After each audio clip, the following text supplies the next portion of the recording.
Hi, this is Sarit Switzer, and welcome to the It Is Taught podcast, a podcast devoted to the teachings of Rabbi Shneur Zalman of Liadi as recorded in his most famous work, the Tanya. My hope for this show is to make these teachings accessible and relatable to the average person, regardless of prior Jewish education or affiliation.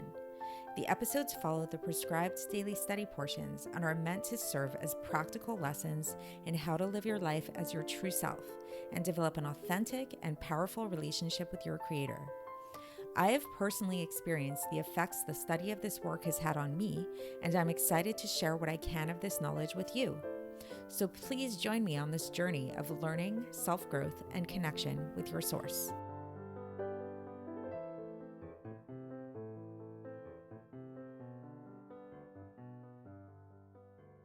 Hi, and welcome to the It Is Taught podcast. This is episode 577 for the 3rd of Tammuz in a regular year. Today is a big day in Chabad Lubavitch. It's Gimel Tammuz. This is the date, the anniversary of passing the Yortzeit of the Lubavitcher Rebbe. So there's a teaching that said in Chassidus that after a tzaddik, after a righteous person passes away, then they are more present in this world than they were before because they're no longer limited by their physical bodies. We're actually going to talk about this a little bit later on in Tanya, in Igeres HaKodesh, which is a later section of the Tanya, so stay tuned for that. But I just thought that it would be good to mention that today, so hopefully this learning really serves to serve as an aliyah for the Rebbe's neshama and also for the Rebbe to be and his energy to be more manifest in this world for all of us to benefit from and help us all in our journeys down here. So getting into the Tanya now. So when was the last time you told somebody that you love them? Or when was the last time that you expressed your love to a person? Maybe not necessarily in words, but in some kind of action. So take a moment to think about this. Think about the people that you love, whether it's your family members, your friends, your spouse, your partner, whatever it is. Think about those people and think about how it is that you show them love. If it's too difficult for you to think about this, then maybe that's something you need to work on and think about how you can better express your love to the person. And what we're going to be talking about today is actually all about this idea of expressing not necessarily love, but really anything, really any kind of emotion and what that process looks like, not only for us, but for God as well. So to break it down, so let's think about this. Let's think of like a theoretical scenario. Let's say you have a husband who wants to express his love for his wife. He really, really loves his wife very dearly, so he wants to express his love towards her. So there are different ways that he can do this, right? He can simply tell her that he loves her. He can say, "I love you" to his wife. So that's a very beautiful form of showing his love to his wife. He could also order flowers or some kind of card to be sent to his wife so that he could send like some kind of a messenger to send a message to his wife saying that he loves her or sending her flowers or something like that. Like, so he can like go over to a messenger of some sort, whether it's the flower delivery place or the card place or something like that or whatever, and give them explicit instructions as to what he would like them to do in order to express his love for her. Or he can also act in loving ways. He can do things to express love. So he can actually go to the store himself and buy flowers for her or a present for her or take her out to a nice dinner or these kind of things. All of these things to express and show his love to her. So what do all of these things have in common?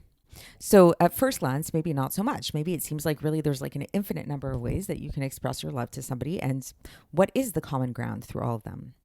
So the common ground, interestingly enough, and this is what we're going to be learning about in today's Tanya, is letters. So what do I mean by this?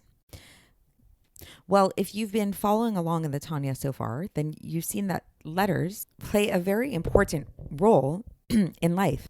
We know that God created and continues to create the world through letters, through the 22 letters of the Hebrew alphabet, through the different permutations and combinations of the letters. We know that when we read the story of creation in the book of Bereshis, it's written in speech format. It says that there's 10 utterances through which God created the world. And we see how God actually spoke the world into being. He didn't actually, it doesn't say that God made light and he did this and whatever. It says God said, let there be light. There was a verbal declaration, whatever that means in terms of God. And that's what brought light into being.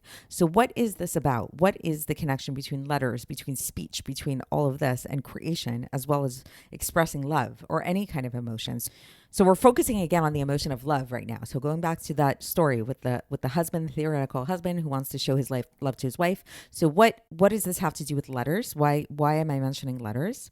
So when I mean letters, what I mean more specifically, and this is what we'll learn about in the Tanya, is letters of speech, language. Some type of articulation, like verbal articulation. And as we'll learn today, there are actually two main types of verbal articulation. There's very explicit verbal articulation, like actually speaking words out loud. And then there's a more internal type of verbal articulation, a verbal articulation that happens inside of a person, inside of their minds. So the basic breakdown of this and the way that the Alter Rebbe explains this is that there are the letters of speech and then there's the letters of thought. So there's the speech of speech, like actually saying the words out loud in a way that's audible and that we can hear. And then there's a way that we talk to ourselves. Like when people say, I had a conversation with myself in my head, that we talk to ourselves in our head. And that's a more internal type of speech. So going back to this idea of expressing love, going back to this example that we had of the man expressing love to his wife. So we said that there are three main ways that he can show love to his wife. He can speak to her in loving ways. He can tell her that he loves her. He can do those things. So that's an example. He could say, give her compliments, all of these things. So it doesn't even have to be necessarily just I love you. He can say lots of loving things to her. So that's an example of a simple way of verbal explicit articulation. So that's the letters of speech at play. And let's say we gave the other example of, let's say he calls up a store to have something delivered to his wife. Like let's say he wants flowers delivered to her or a card delivered to her, and he tells the person what to write on the car. So that's actually another example of the letters of speech being at play, because he's specifically giving instructions, verbal instructions to a messenger on his behalf to send a message to his wife. So that's another way that this type of verbal articulation can manifest itself. But then what about that third example where he actually goes to the store himself and he actually buys the present for his wife himself? He buys her a nice piece of jewelry, flowers, a nice dessert, chocolate, whatever it is, takes her out to dinner, all of these things. These are things that are very active, and it's him actually doing things. So where does the speech come in? Maybe he doesn't even say a word at all. Maybe he just shows up the flowers and gives them to her, and you never hear a word come out of his mouth. So why is this connected to speech? So this is where there is still speech happening, because what type of speech is this now? This is the type of speech that's internal. This is where the letters of thought come in. Because think about it. In order to go to actually do these things, go to the store, pick up the flowers, take his wife out to dinner, this isn't going to happen randomly. There has to be a planning stage that's involved. So it's like you picture this man who, let's say he's sitting in his office one day at work and he suddenly feels this deep, intense love for his wife. So that's great. He feels this love for his wife and he wants to do something about it. He wants to express it towards his wife. How is he going to do this? He actually has to take the time to think and meditate and figure out a plan as to how it is that he's going to show this love to his wife. And so this plan, this thought process, this conversation that he's having with himself involves letters. He's speaking to himself. He may not be speaking to himself out loud. He most probably is doing this on the inside in his own mind, but it's still a type of speech. It's a conversation. It's letters that are involved. And this is what we call letters of thought. So this is the basic theme of today's Tanya, of what it is that we're going to learn today. And for context, we are in Sha'ar HaYichud, the book Sha'ar HaYichud, and we're going to be learning the beginning of chapter 11. And we're going to be learning about how just as this is the occurrence, this is how it happens for humans, for us, that when we want to express different emotions, in order to have these emotions be expressed, they have to go through a process of letters of speech, whether it's explicit speech that's out loud or more internal type of speech within speaking to oneself. some type of speech, some type of letter involvement is necessary in order to have expressions revealed. And we spoke about this in terms of love, but really this is true for any emotion. So it's like if you think about the emotion similarly of hate, or maybe if we don't want to be so extreme with hate, maybe like the emotion of rebuke or discipline or something like that. If somebody wants to discipline somebody else, they can also similarly go about it in the same way. Either they can explicitly like say that, tell them things in a disciplinarian way, like tell them, that was really wrong, you shouldn't have done that, da da da. Or they might do it by way of actually putting restrictions on them, like actually doing it in a more active way, which would involve that more internal type of speaking, of planning out how that's going to manifest. And now, so bringing it back to God and bringing it back to this, to how this can help us in understanding God. How is it that we see these two different types of manifestation within him, or how he expresses his attributes, his emotive attributes?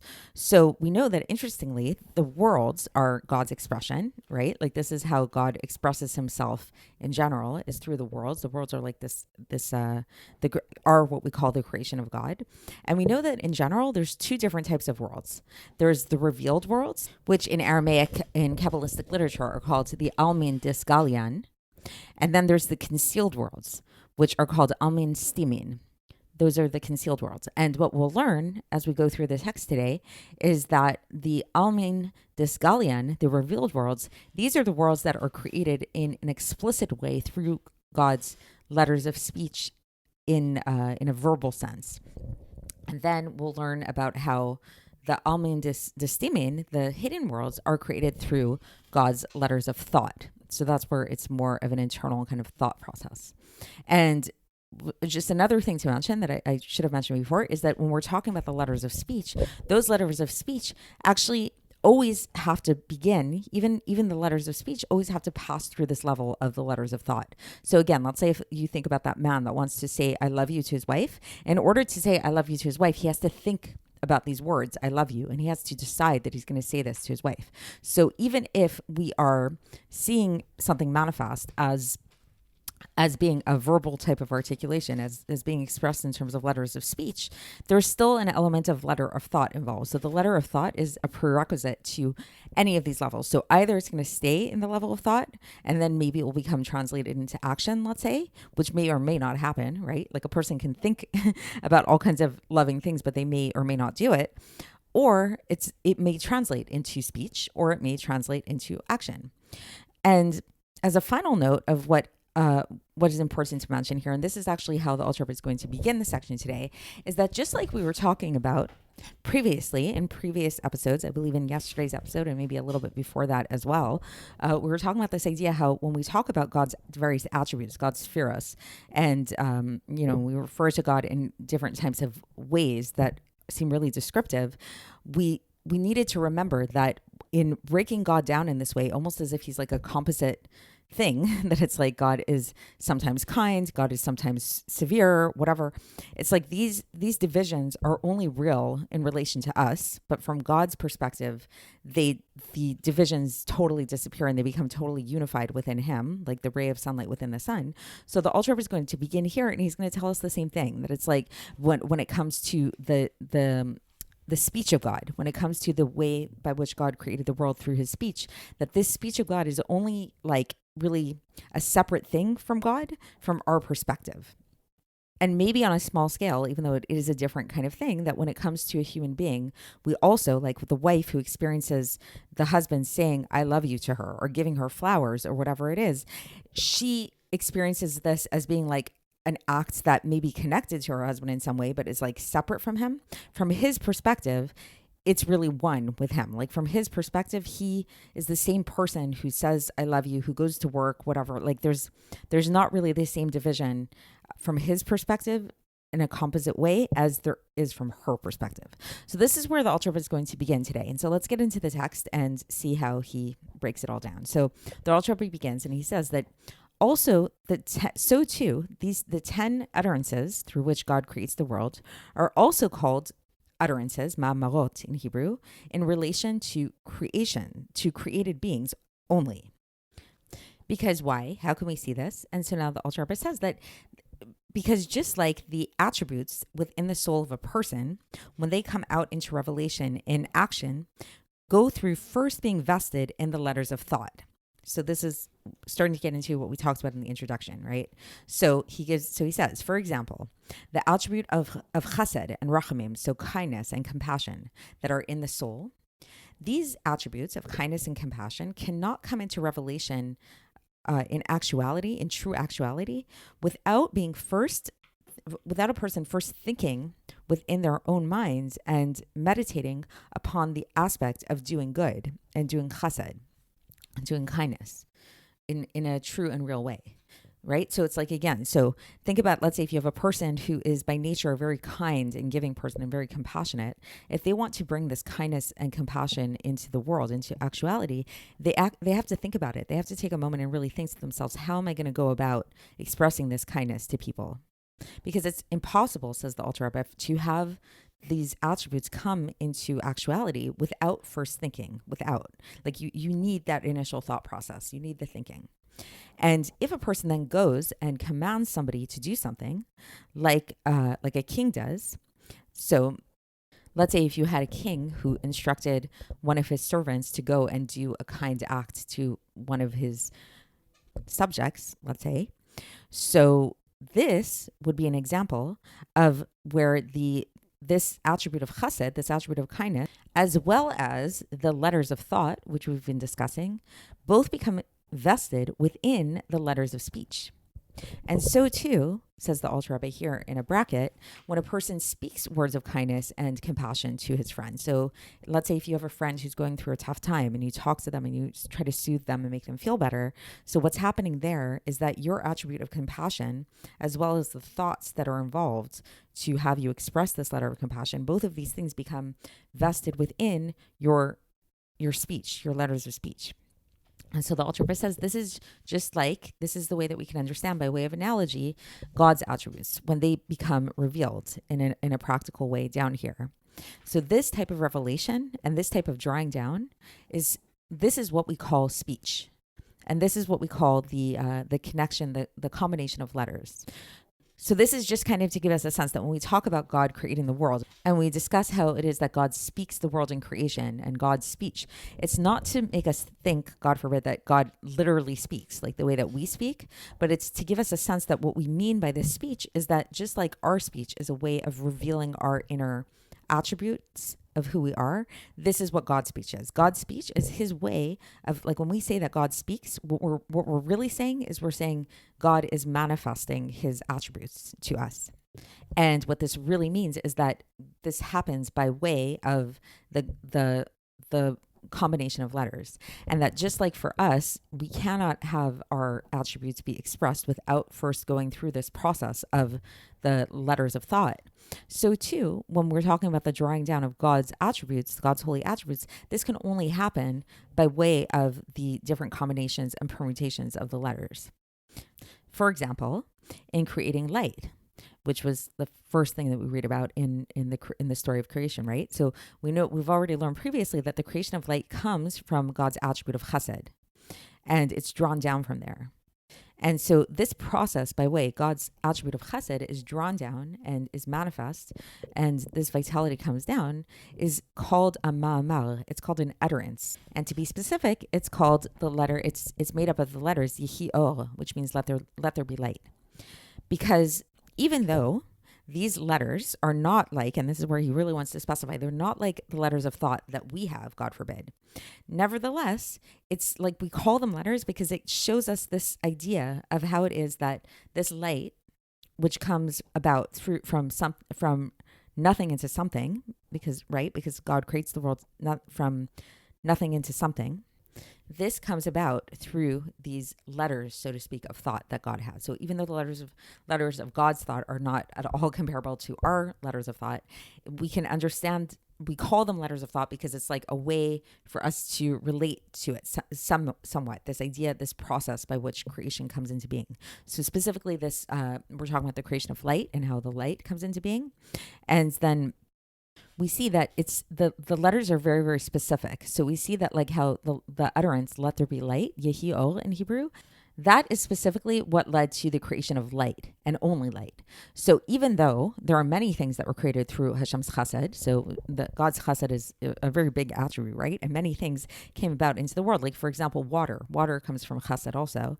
Nevertheless, water was not created through the phrase Yihi'or. Only light was created through the phrase Yihi'or. And all the other things that were created through from God's chesed were created through different types of permutations that manifest their specific beingness. So like water, for example, mayim in Hebrew, that came about through the specific combination and permutations of those three letters, mem, yud, mem, and the like. So this is true with all different types of creation. So we find that all vitality and all power that came down from God's holy attributes down here below in order to bring them into being, in order to create them from nothing into something, in order to vitalize them and sustain them, are all called letters, all called holy letters.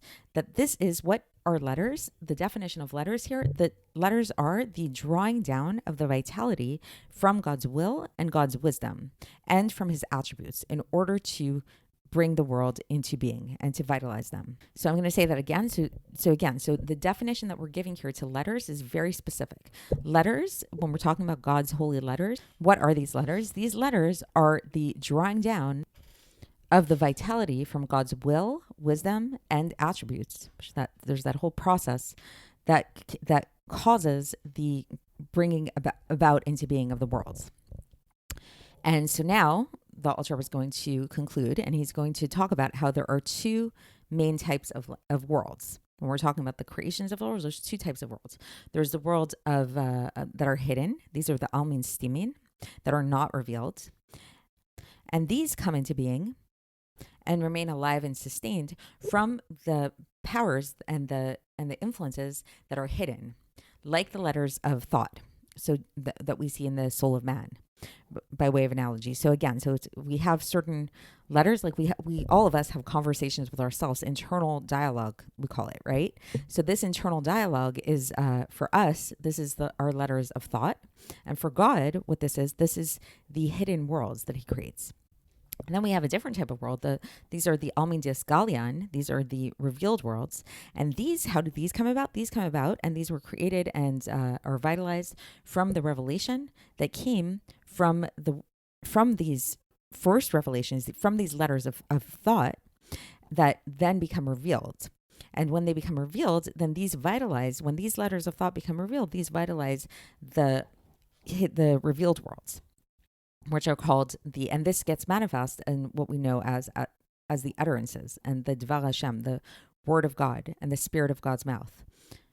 Just like in the case of man, we have the letters of speech, by way of analogy, that these letters of speech reveal to all of the listeners what it is that was hidden and concealed within their heart. So that's the end of the section. So just to kind of bring it all together. So basically, the Alter Rebbe is teaching us here that everything, any type of revelation of any kind of attribute, or whether it is that we're talking about a person or whether we're talking about God, Lahavdil, comes about by way of letters. And specifically, it has to pass through first a gateway of letters of thought. So the letters of thought is like the internal dialogue that a person has. That's the way that we can relate to it. And for God, this is what we know as the hidden world. So these hidden worlds, the Almin Stimin, this is the level at which God's letters of thought are manifest. And then we have this next level, which is the more overt type of speaking that we know of as when our actual thoughts become revealed to the world. But again, it always has to start with thought. We can never say anything. We can never do anything without first thinking it. Even if we're not always aware that we think before we speak, we do. There's always a thought process that happens when we speak in order to form the words that we say. So similarly for God, this initial stage of the letters of thought within him, this Almin Stimin, the hidden worlds, is a necessary prerequisite to then come to that next level, which is the Almin Daskalian, which is the revealed worlds, which is the world that we all know that we live within. So that's it for today. And so we will continue with this chapter tomorrow, and we're actually going to conclude the chapter tomorrow. And just for FYI, we're actually nearing towards the end of Sha'ar HaYichud. We're going to conclude this chapter tomorrow, and then we have one more chapter after this. Then we're going to move on to a whole new book in Tanya. So stay tuned. I'm really excited, and I will speak to you then. Thanks for listening to the It Is Taught podcast, hosted by Sarit Switzer. This podcast is dedicated in loving memory of my maternal grandfather, Avraham Yitzchak ben Binyamin HaKohen of blessed memory. Music by Shoshana. If you enjoyed this episode and would like to support the show, please share it with others and subscribe on YouTube, Apple iTunes, Spotify, or wherever you listen to podcasts. And make sure to leave us a 5-star review. To find out more about the It Is Taught project, including more information on my soon-to-be published book, please visit our website, itistaught.com. To catch the latest from me, follow me on Facebook, Instagram, and Twitter. Looking forward to speaking with you tomorrow, and until then, have a great day.